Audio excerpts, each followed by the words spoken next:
Mengikut fatwa merokok adalah haram bagi perokok, Islam berterusan merokok adalah pahala amal ibadatnya akan bercanggah berkurang sehingga menjadi muflih di akhirat nanti.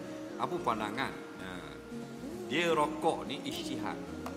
Sebab tu dia ada dua pendapat. Walaupun ada 5 hukum syarak taklif, tapi yang masyhur hukumnya 2, haram dengan makruh.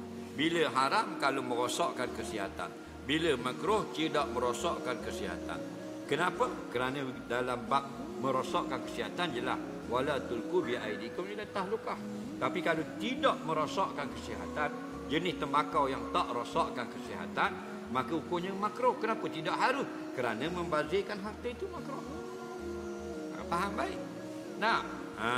Jadi kita nak fatwa tentang haramnya rokok, jangan seperti haramnya arak.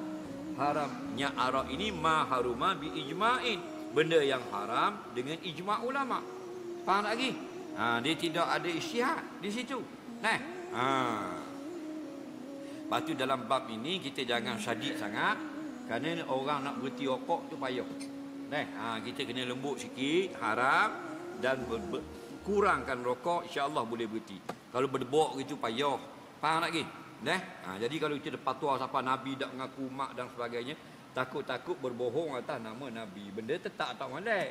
Tak payah katalah Nabi tak mengaku mak. Musyarakah Nabi tak mengaku mak. Tak ada hadis kan, takut berdusta atas nama Nabi. Faham? Tak molek tetap tak molek. Tapi tak perlu kita tambah-tambah hukum. Okey? Kita irsyad. Kita anjur, kita nasihat supaya dia berhenti. Okey?